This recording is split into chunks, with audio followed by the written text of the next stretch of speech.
गांव में एक टोपी बेचने वाला रहता था। टोपी वाला अपनी रंग बिरंगी टोपियों से भरी टोकरी कंधे पर रखे मुस्कुराता हुआ गलियों में घूम रहा था। उसकी चाल में उत्साह और हर कदम के साथ उसकी आवाज फैल रही थी। टोपी ले लो, सुंदर सुंदर टोपियां ले लो।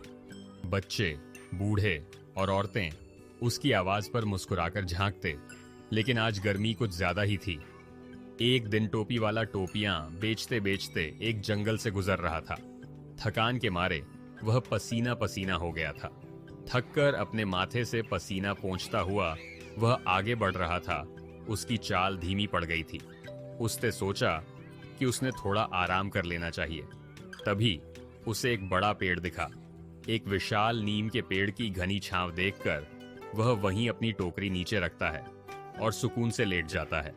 बगल में उसकी टोकरी रखी थी, जिसमें अभी भी ढेर सारी रंगीन टोपियां थीं। उसी पेड़ पर बैठे बंदर टोपी वाले की सारी चीजें देख रहे थे। जैसे ही टोपी वाला गहरी नींद में डूब गया, बंदरों का समूह फुर्ती से नीचे उतरता। वे टोकरी से एक एक कर टोपियां निकालने लगे और अपनी अपनी सिर पर पहने लगे। देखते ही देखते कोई लाल टोपी, कोई नीली, कोई पीली पहनकर पेड़ पर चढ़ जाता है। पूरा पेड़ अब रंग बिरंगी टोपियों की दुकान लगने लगता है। जब टोपी वाला जाग जाता है और सबसे पहले अपनी टोकरी की ओर देखता है, उसकी आंखें हैरानी और चिंता से बड़ी हो जाती हैं। टोकरी पूरी खाली थी। जब उसकी ऊपर नजर जाती है तो पेड़ पर बैठे बंदर उसकी टोपियां पहनकर उसका मजाक उड़ा रहे थे। टोपी वाला गुस्से से चिल्लाता है, टोपियां वापस करो, ये मेरी मेहनत की कमाई है, तुम्हें क्या मजाक सूझी है। जैसे ही टोपी वाला चिल्लाता है, बंदर भी उसकी नकल में चिल्लाते हैं। बंदर, वापस करो, वापस करो। वे टहनियों पर उछलते कूदते रहते हैं। टोपी वाला समझ नहीं पाता कि क्या करे। उसका चेहरा चिंता और झुंझलाहट से भर जाता है।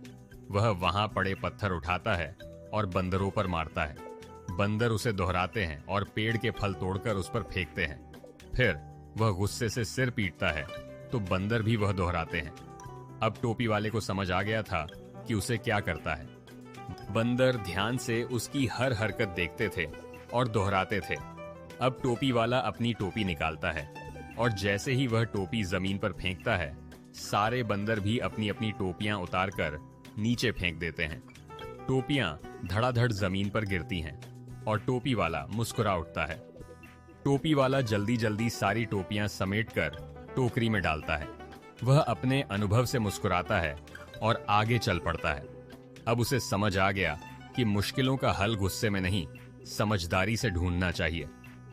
उसके पैरों के निशान धीरे धीरे उस सुनसान रास्ते पर मिटने लगते हैं, लेकिन उसकी सीख हर किसी के दिल में रह जाती है।